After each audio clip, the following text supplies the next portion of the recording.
안녕하세요. 이미지 생성부터 편집까지 AI 포토샵 풀코스 과정을 진행하게 된 김기민 강사라고 합니다. 자, 챕터 1번 포토샵 완전 정복을 위한 첫걸음 강좌를 진행해 보겠습니다. 자, 1강에 대한 내용들은 포토샵 인터페이스 이해하기 강좌를 주로 진행할 텐데요. 자, 이번 강좌에 대한 내용들은 자, 강좌에 대한 이름처럼 이미지 생성부터 저희가 편집까지 AI에 대한 기본적인 포토샵 운영 방법들, 포토샵 2025 버전에 대한 그런 방법들을 저희가 이제 약간 객관적인 측면에서 설명해 드리는 그런 과정이 되겠습니다. 자, 과정에 대한 내용들은 저희가 순차적으로 진행을 할 텐데, 일단 관련된 PDF, 노션 PDF 문서를 토대로 해서 강의를 해드릴 거고요. 버전은 물론 2025년 버전으로 진행을 하고 있습니다. 자, 강좌에 대한 내용들은 유료 플랜으로 진행이 되고 있기 때문에 여러분들이, 저희가 이제 일단은 여러분들이 유료 플랜을 가입해 주셔야 그래야지 정상적인 기능을 구현할 수가 있습니다. 자, 크랙 버전이라든지 아니면 하위 버전에서는 이번 강의를 들 수가 없고요. 주로 이루어지는 그런 내용에 대해서는 AI 기능들을, 그러니까 일반적으로 생성형 이미지가 되겠죠. 자, 생성형 이미지에 대한 기능들을 주로 진행을 하고 있습니다. 자, 그러면 본격적으로 저희가 이제 알기 쉽게 강의를 진행해 드리는 걸로 그렇게 하겠습니다. 자, 포토샵에 관련된 강좌들은 몇 개의 그런 내용들을 준비하고 있는데요. 이번 강좌에 대한 내용들은 일단 기초 강좌를 주 목적으로 하고 강의를 진행하려고 하고 있습니다. 그래서 여러분들이 이제 문제가 있는 그런 내용들이라든지 이런 것들은 저희가 그때그때 피드백을 드리는 걸로 그렇게 진행하고 있고요. 자, 그러면 본격적으로 강좌를 진행해 보겠습니다. 자, 관련된 내용들은 이제 포토샵의 그런 내용들로 이렇게 이루어져 있고요. 먼저 강의 이루어지기 위해서는 여러분들이 여기 어도비 사이트에서 해당 강의를 구매하셔야 그래야지만 될 것 같은데요. 일단 기본적인 내용들 위주로 이렇게 전달해 드리겠습니다. 자, 포토샵은 미국의 그래픽 프로그램 전문 회사인 어도비사에서 개발한 프로그램이 되겠습니다.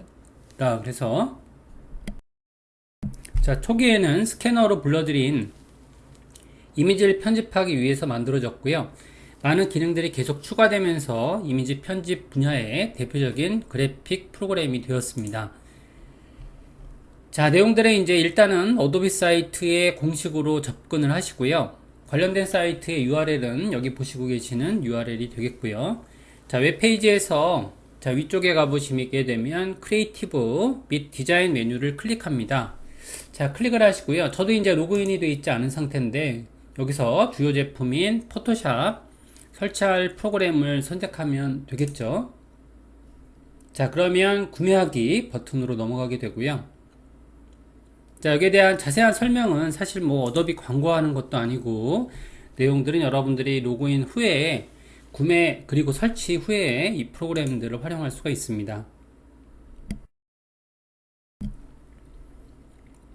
자, 여기 해당하는 프로그램을 설치하셨다라고 가정을 하면요. 일단 여기 구매하기 버튼을 눌러볼까요? 그래서 자, 기능들이 여러 가지가 있죠. 그 중에서는 이제 단품을 구매하는 경우도 있고요. 자, 여기 이제 여기에 관련된 이런 패키지 구조도 있습니다. 이렇게 한꺼번에 구매하는 그런 것도 있고요.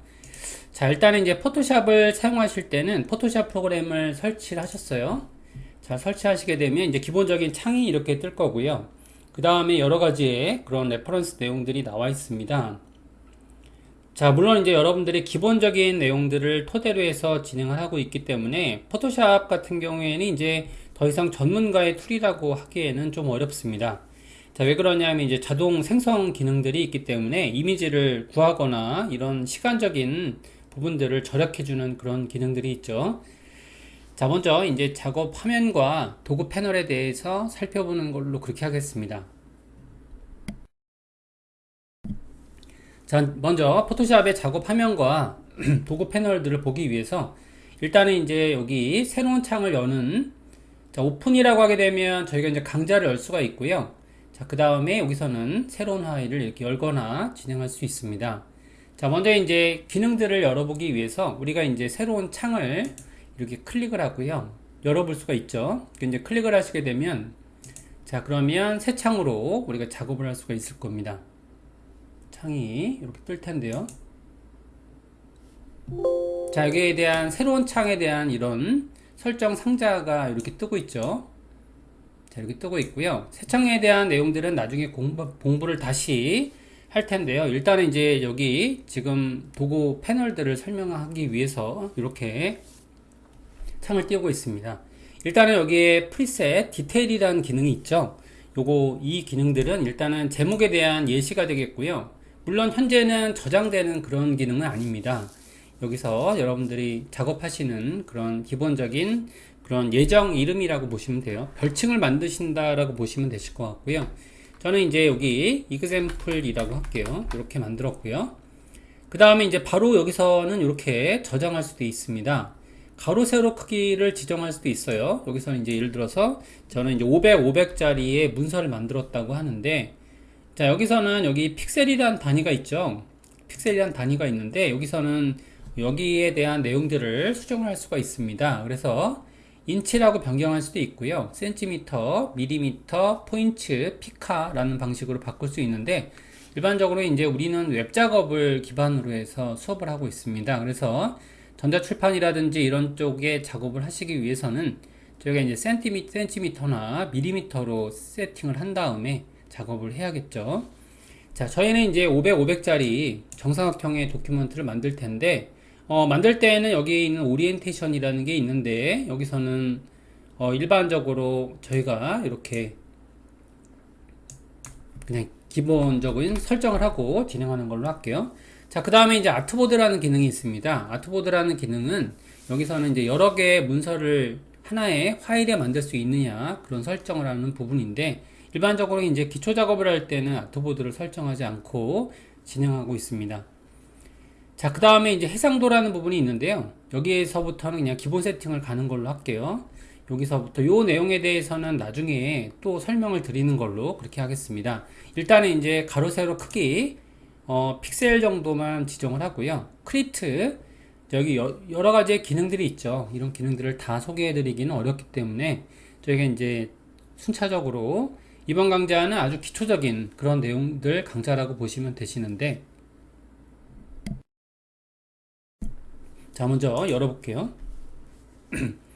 자, 문서 열어보시게 되면, 그러면 여기는 지금 보시는 것처럼 새 창이 떠 있는 걸 볼 수 있죠. 자, 저는 여기서 조금 이제 고정을 할게요. 여기 고정을 시켰고요. 자, 먼저 이제 여기에 대한 일단은 이제 포토샵의 AI 기능이 주 목적입니다. 저희 강좌의 AI 기능이 주 목적인데, 일단은 이제 여러분들이 기본적인 기능들을 아셔야, 기본기가 있어야, 그래야지만 AI 기능들을 쓸 수 있는 거거든요. 여기 아래쪽에 있는 그런, 요게 보통 이제 프롬프트 이미지라고 하는데, 그죠? 이런 기능들이 있는 거죠. 자, 일단은 이제 여러분들이 작업하실 때 충분히 상식적인 부분에서 해결될 수 있는 부분들이 많이 있어요. 그러니까 포토샵의 기본기를 좀 익혀보는 걸로 그렇게 진행하시는 게 좋을 것 같아요. 자, 일단은 가보겠습니다. 여기서 기능들을 한번 보시면 여기 작업 화면과 도구 패널에 대한 설명들이 이렇게 있죠. 자, 여기서는 먼저 포토샵의 작업 화면과 그리고 도구 패널에 대한 내용들을 살펴보겠는데요. 일단은 이제 여기 왼쪽에 있는 내용들을 우리가 도구 패널이라고 하는 거예요. 자, 도구 패널에는 작업에 사용하는 많은 도구들이 들어가 있습니다. 자, 그 다음에 위쪽에 있는 메뉴바라는 것들이 있고요. 메뉴바라고 하게 되면 작업에 필요한 그런 명령들이 기능별로 정리가 되어 있습니다. 클릭하면 해당 주제와 관련된 명령들이 담긴 메뉴 화면이 펼쳐지게 되죠. 자, 물론 이제 다양한 방법의 메뉴 접근 방법들이 있습니다. 그래서 그런 것들을 활용하시면 되시겠고요. 자, 그 다음에 이제 기능바라는 게 있습니다. 여기서 기능바라는 건 아래쪽에 여기 옵션들이 각각의 메뉴들이 도구 패널에서 선택한 도구에 따른 그런 기능 설정들이 항목이 나오는 거고요. 그 다음에 도구 패널이라는 게 있죠. 이게 도구 패널입니다. 이렇게 정리된 패널들이 있고요. 여기에 대한 이런 세팅도 가능하죠. 자, 눌러주시면 여기서는 에디트 툴바라는 기능들이 있고요. 툴바에 대한 이런 여러 가지 설정들을 할 수가 있습니다. 여러분들이 이제 고급 유저라고 하게 되면 그러면 고급 유저에 따른 그런 기능들을 설정할 수가 있을 텐데요. 자, 포토샵은 굉장히 나이가 많은 그런 프로그램입니다. 그래서 여러분들이 보시다시피 굉장히 많은 툴들이 있어요. 도구들이 있다라는 거죠. 그래서 그 다음에 이제 작업 공간. 저희 작업 공간은 여러분들이 뭔가를 불러오거나 새로 만들 그런 파일을 작업하는 구간이 되겠고요. 일단은 이제 파일 위치를 조금 설명해 드리면 챕터 1번이에요. 그래서 베이직 이그샘플 1번부터 11번까지 이렇게 되어 있는데 요거는 약간 변경사항이 있을 겁니다. 저희가 이제 필요에 따라서 추가하고 제거하고 만들어질 텐데 일단은 여기에 지금 챕터 1번에 여기 포토샵 소스라고 있거든요. 여기서 안에 있는 자료들을 이렇게 근거로 해서 수업을 하고 있고요. 약간 유연하게 파일들은 추가 제거 될 수 있을 것 같아요.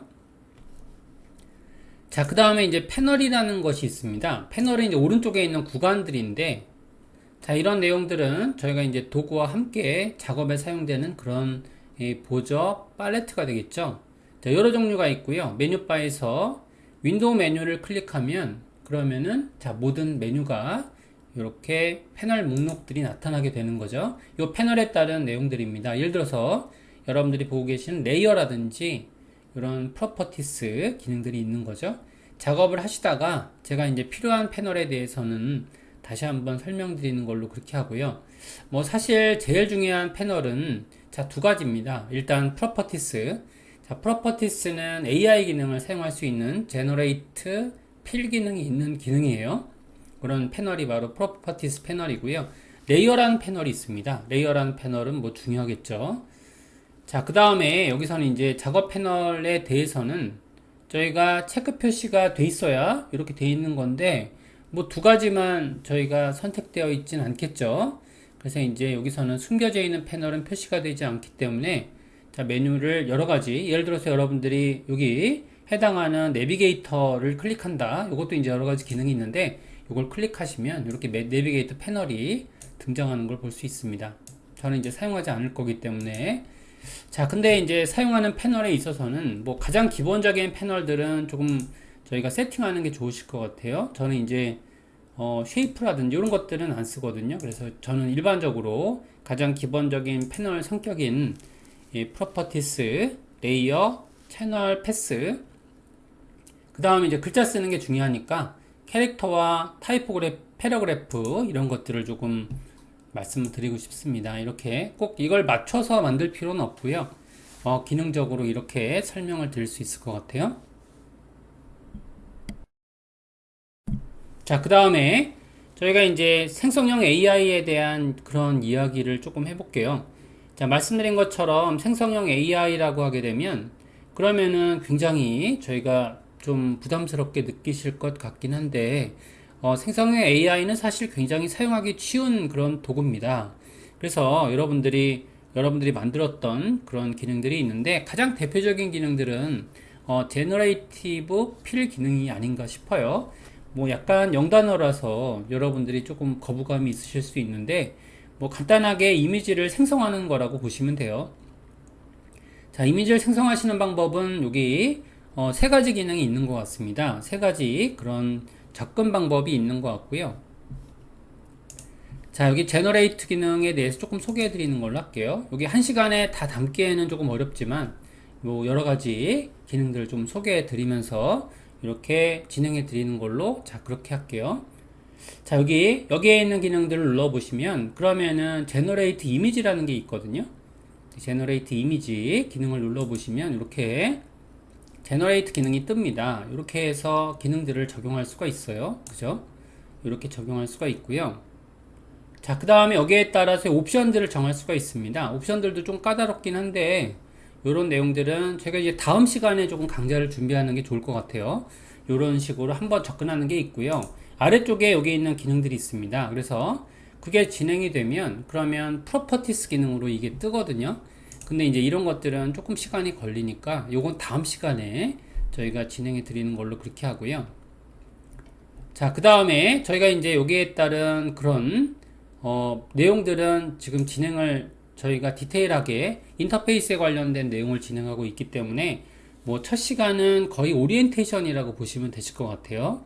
그래서 이제 관련된 요건들은 일단은 아까 전에 하셨던 내용들은 새 파일 만들기 그리고 불러오기 저장하기 기능들이 됐었죠.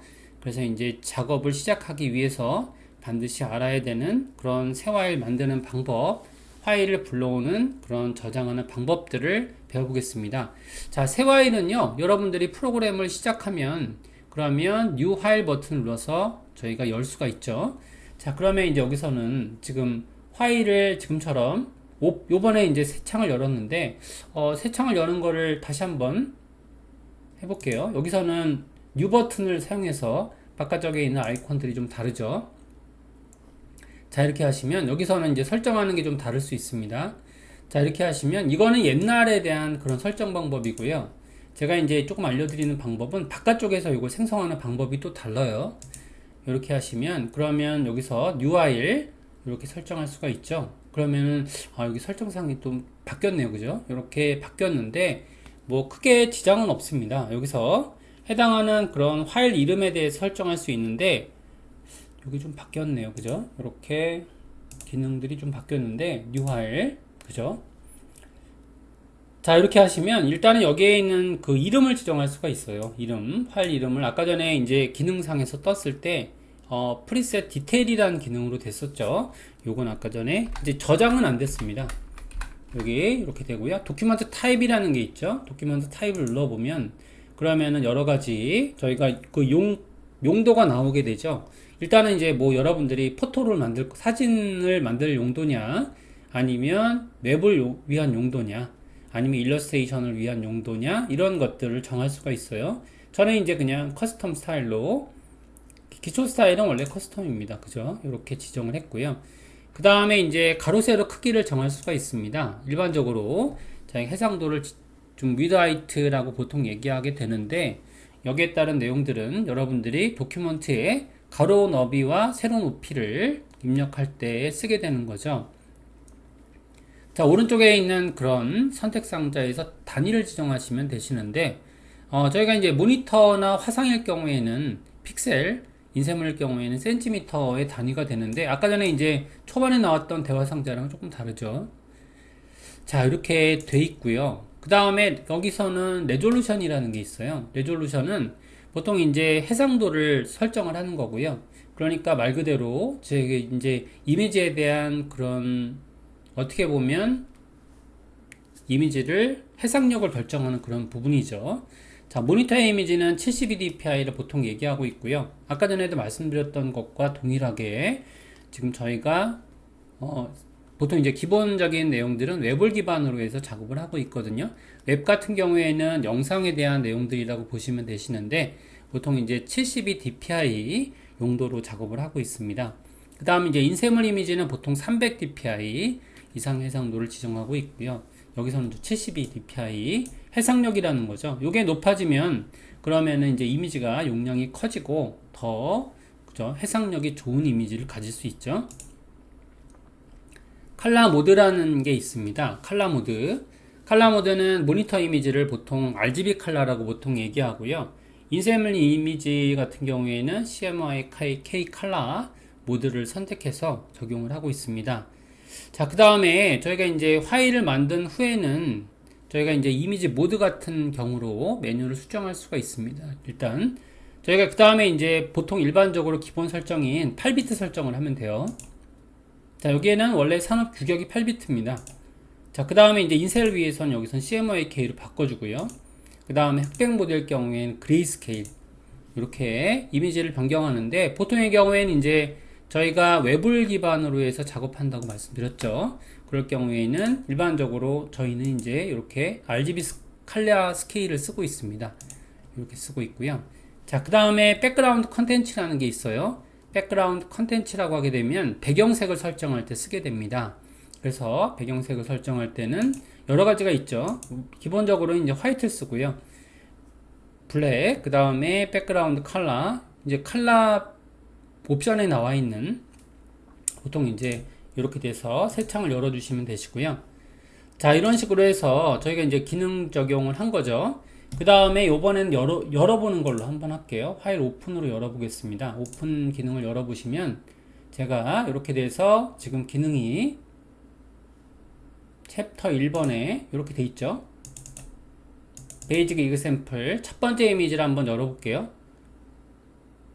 자, 이렇게 베이직 1_1.jpg 이미지를 열었습니다. 이렇게 여시면 이미지가 열리죠. 이렇게 열리고요. 그죠? 해당하는 이미지에 대한 그런 설정이라든지 그런 것들을 할 수가 있습니다. 자, 여기에 이제 이미지를 뭔가 편집하거나 이런 기능들이 있는데요. 저희가 여기를 조금 이제 저장 기능들은 여기서 세이브 기능을 하시면 돼요. 예를 들어서 여러분 저장을 하면 안 되는데 여기서 지금 혹시 다른 이름으로 저장하기, 자, 기능을 누르시면 그러면 여기서 여러분들이 원하시는 다른 이름으로 뭐 카피라고 할게요. 카피라는 이름으로 저장을 시켰습니다. 카피라는 이름으로 저장을 시켰고요. 그러면 저장이 될 때 대화창이 하나가 뜨죠. 그죠? 이렇게 대화창이 뜨고요. 여기에 따른 그 옵션들을 저장할 수가 있는데 여기 보시는 것처럼 여기서 옵션들은 일단은 뭐 여러 가지 옵션이 있습니다. 여기서 옵션을 저장해 보면 여기서는 이렇게 돼 있죠. 여기 맥시멈이라고 돼 있고요. 요건 이제 최대치로 저장하겠다는 그런 얘기가 되겠어요. 그래서 JPG 같은 경우에는 저희가 대화 상자에서 퀄리티를 설정할 수가 있거든요. 그래서 이제 옵션에서 일반적인 저희가 포맷 옵션에서는 베이스라인 스탠다드 기능으로 저장을 하고 있습니다. 요거는 취소하는 걸로 하고요. 자, 그 다음에 이제 뭔가 저장할 때 뭐 PSD 형식으로 저장하거나 이런 기능들이 있는데 이런 내용에 대해서는 나중에 저희가 이제 기능들을 공부하시고 이럴 때 사용하는 걸로 그렇게 할게요. 자, 먼저 강좌에 대한 내용들은 한 20강 정도 되지 않을까 싶어요. 그래서 이제 기본적인 내용들을 전달해 드리는데 저희가 이제 작업을 할 때 저희가 이제 여기 한번 저장해 볼까요? 여기서 요 이그샘플이라는 내용들을 저장해 보겠습니다. 자, 여기에 대한 내용들을 저장할 때 처음으로 저장을 하는 거죠. 그래서 이제 여기에 작업된 내용들이 조금 있다고 볼게요. 그러면은 여기다가 여러분들이 뭔가 저장을 할 만한 여지가 있어야 돼요. 그래서 일단은 이제 요거 한번 해볼까요? 제너레이트 이미지라는 기능을 눌렀다고 할게요. 이렇게 누르시면 그러면은 제너레이트 이미지에 대한 기능들이 뜨는데 지금은 좀 어려우니까 제너레이트 이미지 요걸 눌렀을 때랑 같아요. 그러면은 일단은 이제 생성을 하기 위해서 만들어지는 건데 여기에 대한 내용들은 여기 영감을 주는 부분이에요. 여기서 어떤 식의 이미지를 사용하겠다. 나는 이제 이 이미지를 사용하겠다. 이렇게 눌러본 거예요. 눌러보시면 이렇게 여기에 대한 뭐 이미지에 대한 자세한 설명이 나와 있죠. 그 다음에 컨텐트 타입은 포토라고 되어 있습니다. 그죠? 그럼 일단은 생성해 볼게요. 그러면 뭔가 이제 이미지가 여기 생성이 된 거죠. 뭐 크로즈업 요걸 또 이제 무작위로 생성을 하는 겁니다. 이렇게 생성을 하시게 되면 그러면은 여기 그러면 여기 이미지가 생성이 됐어요. 자, 여기에 대한 내용들은 이제 영감을 주는 그런 부분이 되는 거죠. 이렇게 여기다가 아까 전에 더 만드실 때 지금 여기에 있는 것처럼 더 제너레이트 기능을 누르잖아요. 이렇게 누르시면 그러면은 3개씩 썸네일들이 증가하거든요.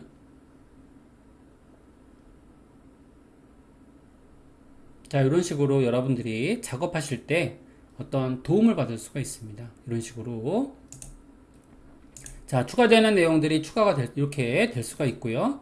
일단은 여기에 만들어지는 그런 레이어를 자세히 보시면 이렇게 요런 레이어로 돼 있어요. 요게 이제 레이어라는 얘기는 처음 들어보셨을 것 같긴 한데 포토샵을 사용하시던 분들은 뭐 굉장히 익숙한 그런 기능이 되겠습니다. 자, 여기에 대한 생성형 이미지를 만들고 있는 거죠. 이렇게 생성형 이미지를 만들고 있고요. 일단은 이제 여기에 대한 내용들은 일종의 레이어 기능이에요.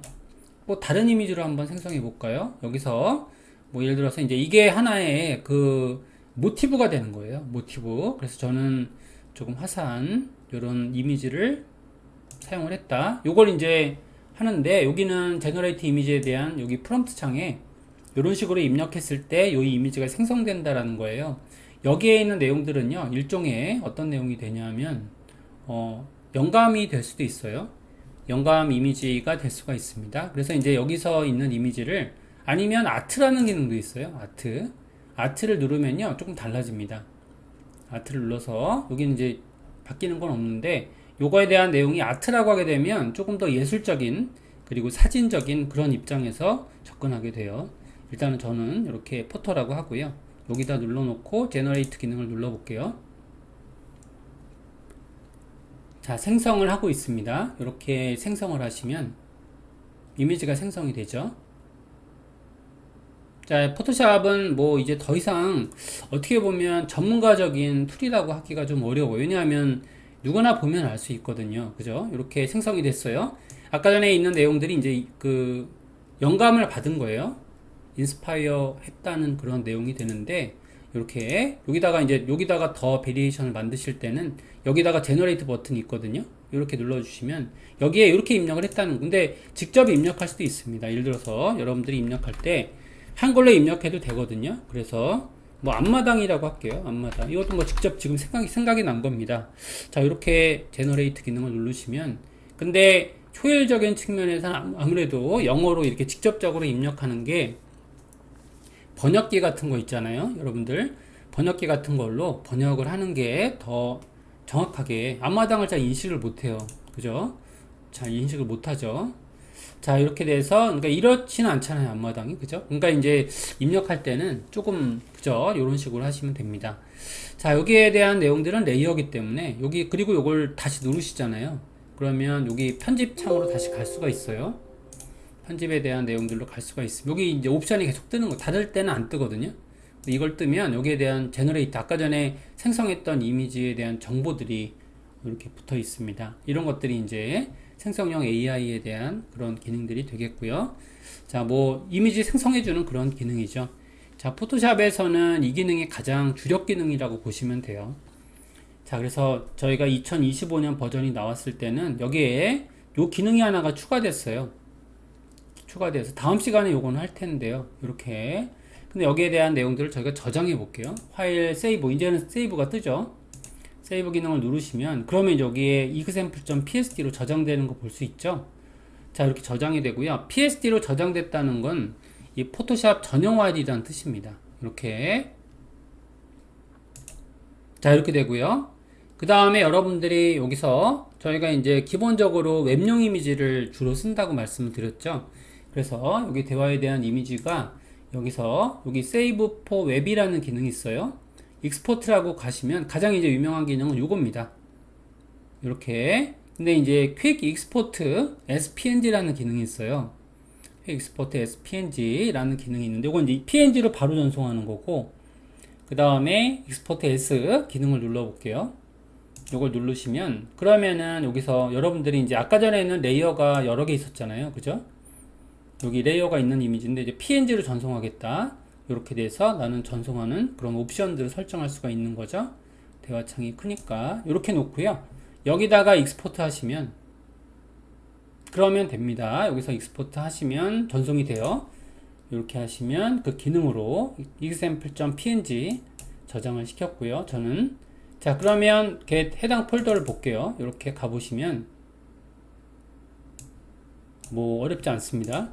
여기에 있는 건 아까 전에 PSD 있는 거고요. 요거는 아까 전에 있던 그죠. 요거 한번 열어볼게요. 요거는 닫았고요. 근데 아까 전에 최적화 저장이라고 보통 얘기하거든요.